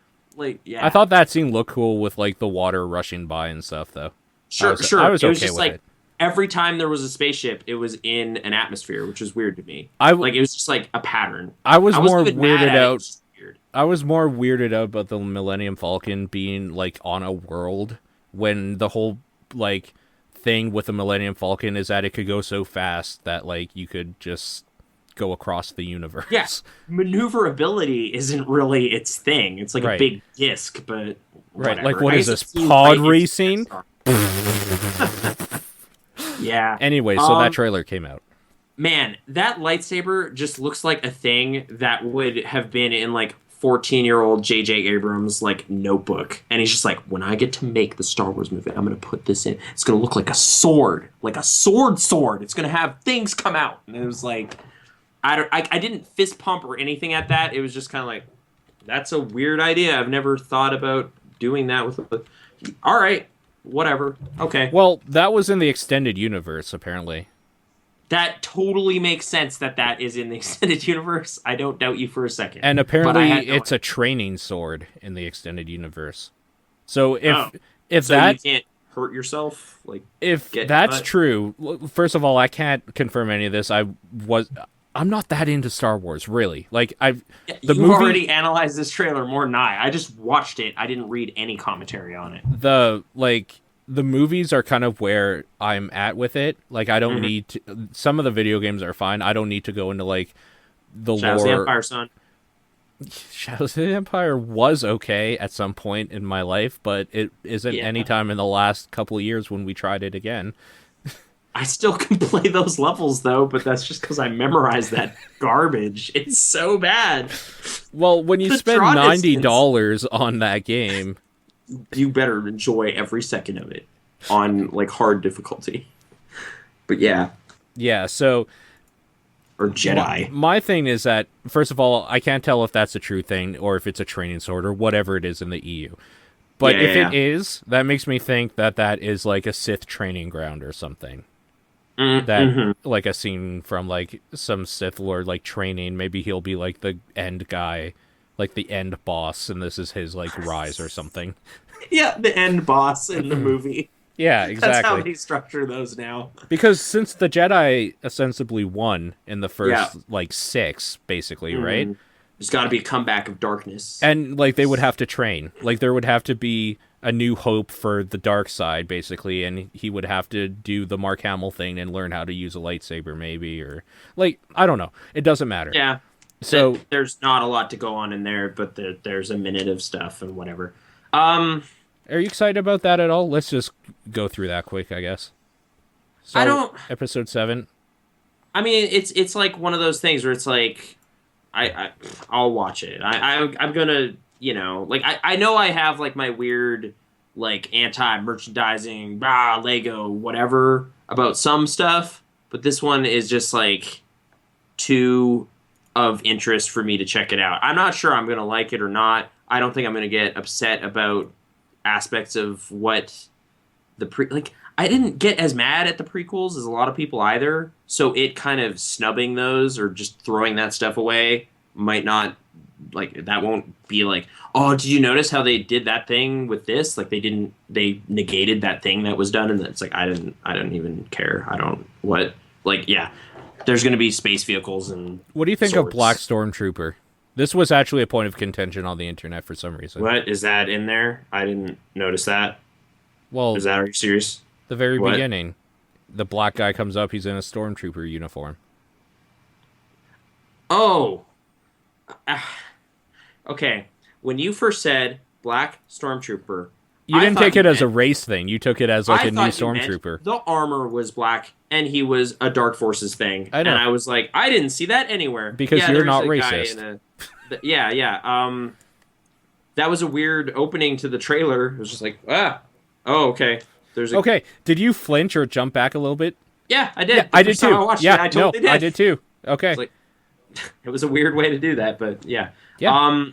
I guess they're not clones anymore or something, right? Or not the same guy. Or- not Django. Or that guy Or that guy's killed a undercover. Stormtrooper Yeah, and took his armor. episode 4 stuff of just hiding in a stormtrooper outfit and hoping nothing goes weird. What do you think So- of the rolling R2 unit sort of thing? The Eh, ball. Kind of looked like a volleyball with like a thing on it. Kind It of looks was like kinda- something that Lucas would put in because he loves kids movies. Yeah. Like that looks like a kiddie version of a robot. A kid version of something. I mean, there's got to be comic relief robots, though. That's just part of That's the what whole I'm thing. saying. He Jar Jar Binks to R2D2. That's what Well, R2D2 is already like a goofball in a way. He's like popping out saw blades and all this nonsense. Like, he was flying and the later whole on- innuendo of him sticking the thing in and then yeah. Well, the little data thing, that was... Yeah. It looked like a I don't penis, that's all I'm saying. All right. So I am intrigued suitably enough to obviously be watching that at some point. What but, about Chris Pratt being in apprehensive. Jurassic World? Okay, Jurassic World. My issue with any of that is really it's a dumb thing, but okay. There's that one scene in the trailer where they have a giant underwater dinosaur just come up and eat that shark like it's nothing, right? Mm-hmm. And I was just like, this whole time, like with me being a kid and dinosaurs and everything, the scariest dinosaurs ever are giant underwater dinosaurs. Of course they were. They were. And I yeah. don't, just the way it's treated in the trailer, I don't think they're really going to do much with that at all. I think, like, because they have their new genetic hybrid super raptor or whatever. So I feel like that is kind of the thing. Like, that is the joke. Like, that they're treating it as kind of just like a Jaws joke or something in the trailer doesn't make me think there's going to be like some really creepy stuff with underwater stuff. But maybe there will be. But the trailer really seemed interested in that little hybrid thing. Yeah. Chris Pratt's going to be riding a motorbike with raptors, and they won't attack him for some reason. I don't know. It's going to be a big summer movie. I don't like Safety Not Guaranteed, which is the movie that this director made before this movie. Okay. And I find it really weird that he got just handed hundreds of millions of dollars and this franchise. So I'm not super like faithful on that front. I don't know. I don't have like deep reverence for any Jurassic Park other than the first one. Yeah, I agree. So I can watch a stupid dinosaur movie and not really feel bummed out if it's super disappointing, because it's just like, well, Jurassic Park 3 already exists. So I'm with you 100%. Terminator Genesis. Is there a trailer for that? I have Yes. not seen anything. It has old Arnold and CG Arnold in the trailer. Okay. Is James Cameron involved? I don't actually know. Because I watched the trailer once and then didn't look anything up on it at all. Because that last one, was it Revelation or whatever? That Terminator sounds right. Salvation. Salvation or sounds right. Yeah. That was so bad. It was so bad. It was pretty bad. I don't hate 3. 3 is fine, but 3 has its quirks, but it just does some dumb, like, just big truck chases and whatever. Like, it has action scenes in it that are fine. Does it totally do like? Is it the same story? Is there just a time traveling robot and stuff? Did they just go back to the blueprint? What are they doing? Because like that was the thing. Like, is the time travel, but they kind of did that 2 times in a row with almost the same movie, but they're just bigger and more bombastic the second time. And the third one does it again, and people were kind of tired of it. And the fourth one tried to just go to the future, and it was just not good. So what are they doing? I guess explain Terminator Genesis. Let me put it this way to you. Yeah. John Connor is a character in it. Okay. As is Kyle Reese and Sarah Connor. As is the regular Arnold Schwarzenegger Terminator and the T-800. Okay. So there are... But from what I could tell, there's like 2 timelines going on. And it will revisit the Terminator like 1 and 2 era. Oh, wait. So are they doing like Back to the Future 2 stuff where they're like hiding from themselves or like meeting past versions of themselves? I honestly don't know. But like there's going to be like just someone playing Kyle Reese in the 80s doing that stuff while they're doing some other thing? I just looked up who will be playing them. Yeah. I don't know who Jay Courtney is. Oh, God. That guy is in Jack Reacher. He's kind of just a crony. It's this guy. He's the son from Good Day to Die Hard. Yeah, he's as well. Yeah. Yeah, he's that. I thought he was gone, so... Who's he in this? He's Kyle Reese. John Connor is Jason Clarke, who I also don't know. I'm looking him up right now. Wait, he's from Dawn of the Planet of the Apes, right? Yeah, he is, actually. I still haven't seen that. Yeah, he's in Zero Dark 32. That guy's all right. So he's John Connor, new John Connor, I guess. Oh, okay. And Emilia Clarke is Sarah Connor. I don't know if I know who that is, but okay. I have not seen this trailer, so I can't even really say. But Matt Smith is in it, apparently. They don't say who he is, though.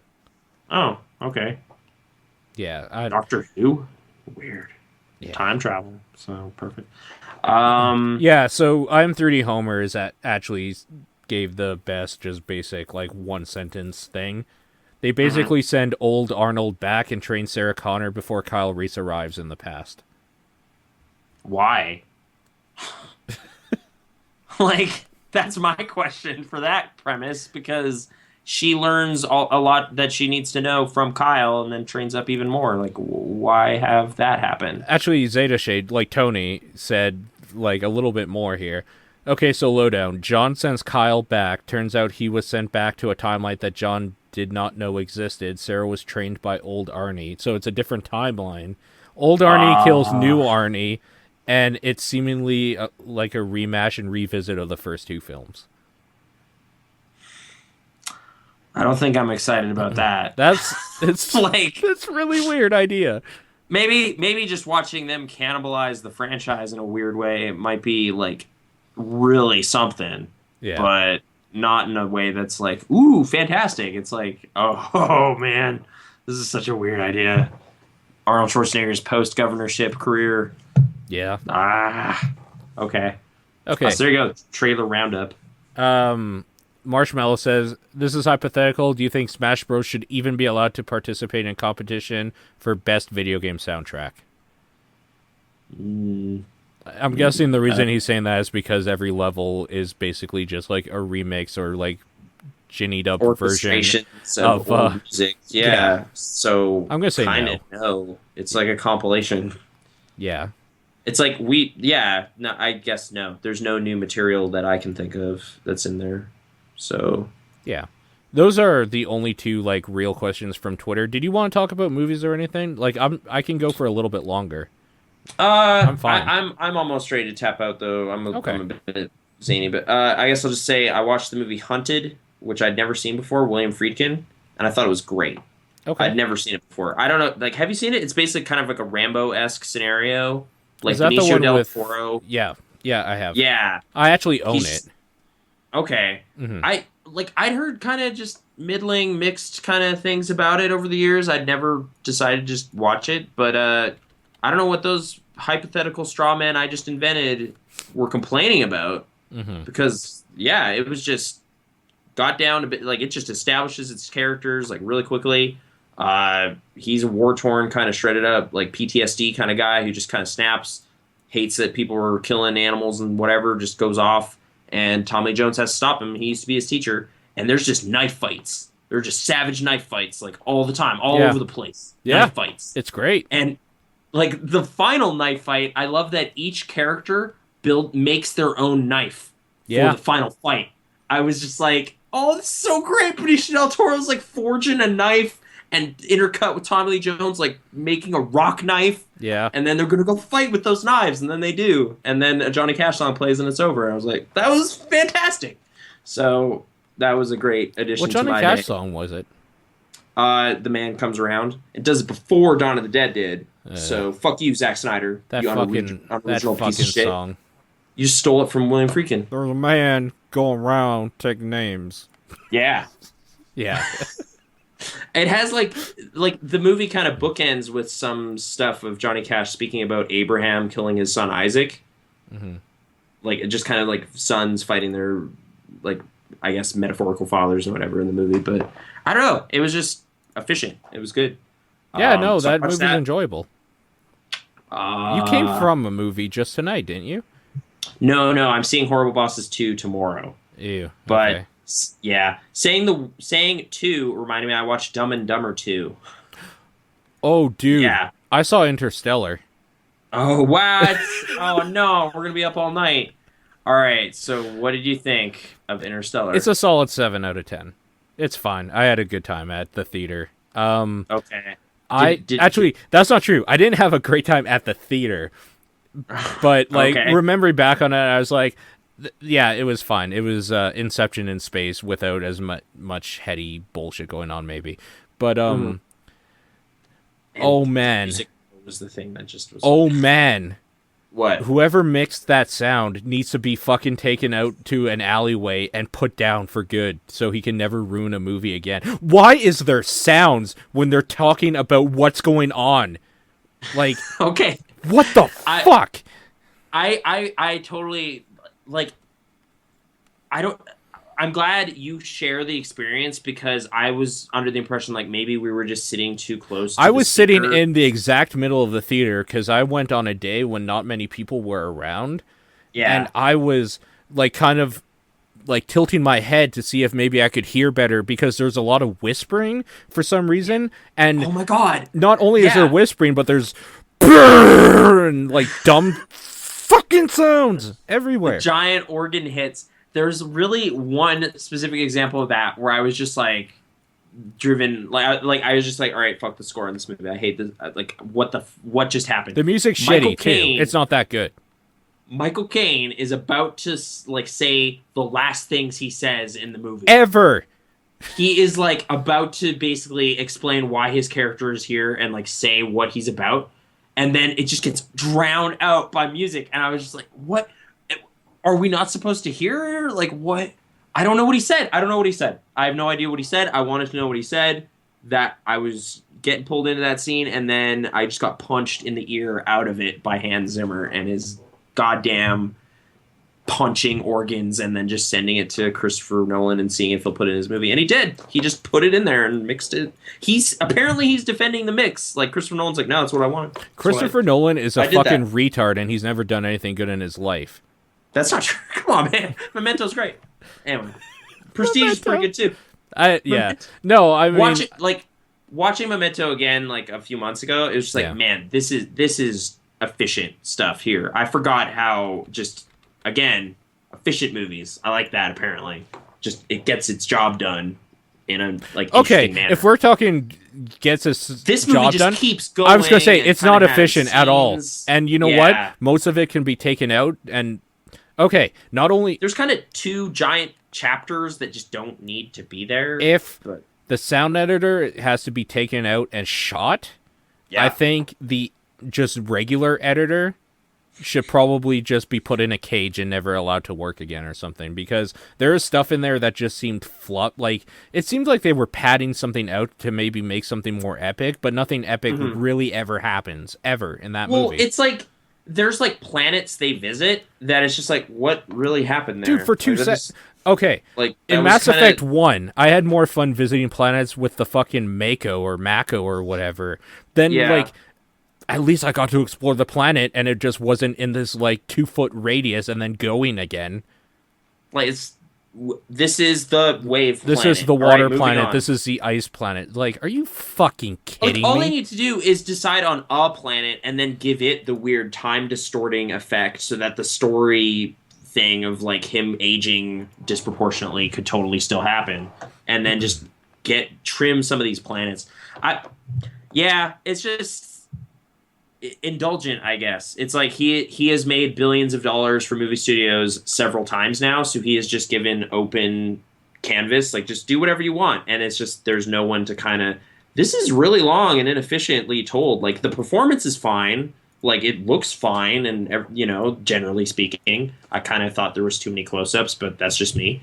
I want to see space in my space movie. I think there was often than people. I can't. Like, I'm trying to remember what it was. There was one specific part that I thought was shot amazingly and was just beautiful. It was, I think, when he was getting shuttled into the black hole. I was gonna say like the black hole stuff actually looks pretty fantastic. Everything else just seemed kind of like this. This is like you pointed the camera at at a few actors and they're talking like this could be any That's why when you were saying somebody said like best cinematography of the year, I was like insane. It's like, what do you mean? It has some great shots in it, but the whole movie is not. It's serviceable for like showing a film of a bunch of dudes talking on Earth. For a long time. I guess all I was getting at is like I think the core story idea is actually really good, and the performances are good. Yeah, like it's like a good movie could be made out of this same footage. You just need to rescore it, trim it down a bit, and I guess rebalance the audio mix, and then just re-release it. It's like 2 hour and 15-minute lean edition, and it's just better. Like it's just like it's a way better movie. Like there you go. I don't know. Director's cut that's like shorter. That would be fun. And 3D Homer says, I thought it stuck the landing better than most exploration movies that aren't 2001. Most break their ankles at the end. It justifies itself well at the end, but it was like the journey felt long-winded in a way. I was kind of but I have some issues with the plot mechanics of the end stuff too, because like it's unequal tension. It's like, oh no, Casey Affleck's gonna kick our ass if we don't get out of here. It's like, that's not really a dangerous scenario. Like the planet's dying. Like Matthew McConaughey's trapped in weird interdimensional zone. Yeah. Like those are weird situations. Yeah. Like my brother's kind of pissed that I'm in his house. Like that's not, but they're like intercutting between that. I'm just like, oh, he's coming back. And it's like, that's not, like, what's going to happen? You're going to have an odd conversation about, like, no, dude, Dad's time ghost is in our room, okay? Yeah, it's not like he's coming back with, like, a knife to kill all of them. He has a tire iron and he's mad at Topher Grace, but they're treating that with, dude, like, equal I'm mad at Topher Grace. I wanted him to hit Topher Grace in the face because I fucking hate that piece of shit, so I get where he's coming from. It just pops up in that movie. I had no idea it was in it until I was watching it. It was just like, oh, it's Topher Grace. And then she kisses him because she's excited. At that one part. Yep. Whatever. That movie's fine, though. Like, that isn't a bad movie. It's just... I wish it was like it's like there's a better movie in the same movie I watched though. Like I Okay, like, there is you could definitely a more polish- efficient movie. Yeah, yeah. And I do agree in this circumstance that efficiency would have done this. It would have made this a 9, like if they had done some. Like even like Yeah. just the same, even like the central story idea of like the things that motivate people to do stuff is like kind of nostalgia and family connections and like love and stuff. It's like cornily expressed by Anne Hathaway in this like cheesy monologue. But Yeah. that idea is fine. Like humans aren't really all logical all the time. Like we would go back there for no other reason than it was important to us. What Like did you that's think cool. of Tars, the robot? I thought he was funny. I thought Okay. Tars was funny. Okay, I had a good time with Tars. Did you not? Like, Tars was fun. okay. I thought they did a good job with their kind of AI character in the movie. Like it's just like they even joke about the directions they could have gone with that and they just don't. It's just like no, it's just a thing that works and helps us. I don't know. Like, Yeah, because this is the maybe fucking it should- future. Like, Maybe it should always be in tumble form because it moves way faster that way. So it's just like, why is it slowly waddling through the water? Like, Just yeah. go. And you could have saved Wes Bentley too, idiot. Like, what are you doing? in fact, you could have saved the data as well. You could have done everything, and they could have just Like, had just tea roll. on the ship. So, yeah, I don't know. You But fucking okay, idiot. Interstellar. Dumb and Number 2 is a comedy, and they joke around. And do you, like Do the I first what? one? Do you care about like the Farrelly brothers and gross out comedy and those guys, Harry and Lloyd and their exploits? You know what? I liked the first one when I saw Okay. it. I had a good time with it. This is more gags starring those dudes, Is it- and some of them are funny. And I was gonna say, I don't like, know. is it funny at all though? Because like they're old now. Sometimes, but it's kind of just not my bag for the most part. I was kind of like I don't need to see it again. It's okay, but nothing really too special. So yeah, I don't even feel I need to apologize. I rewatched the first movie and it was never great. So it's a movie that existed 20 years ago. It did exist 20 years ago. Yeah, it came out in 94. It actually I'm assuming- existed since then as well. It's been there the whole time. Yeah. I guess another thing, I saw that movie later than a lot of people too. So like if I was 7, as old as I was when that movie came out, and that's when I saw it, I might think a lot of it was really silly and funny. Sure. But I was like 18, so I was just like, Sure, yeah. all right, he peed in the beer bottle. Okay. Oh, he so like drank it. it's more of that humor. I guess so, but it's like, it was almost like, it's almost like they do the exact same gag as in Mallrats, where they wipe their hand up their ass and then shake Michael Rooker's hand. Yeah. That one. Yeah, They yeah. basically do that, but to get like free beers and stuff. Like it's just like something's wrong with my beer. It smells weird. Oh, and then they get free beers. But they did the whole ass crack thing. Stuff like that. Really, really funny stuff. That reminds me, I can't remember what it was in Interstellar, but it was ripped off exactly line from another movie. And I'm trying to remember what the hell it was now, but yeah. Oh! No. What? Okay, I'm trying to think what line would even... It was when he's talking about how black holes work and then punched like the pencil through the hole. Is that whole speech is direct from Event Horizon. Oh, okay. That like explanation as to how this Like works. most people think like what's the fastest way like from this point. Oh, Most yeah. people think a straight line. It's at like this is what happens. It the folds fold. space and Yeah, time. you're right. It's the exact That's same speech. Totally okay. I mean, similar plot, I guess. Of like, or I guess to explain how far away the Event Horizon was this Yeah. whole time, and then it's finally back because it.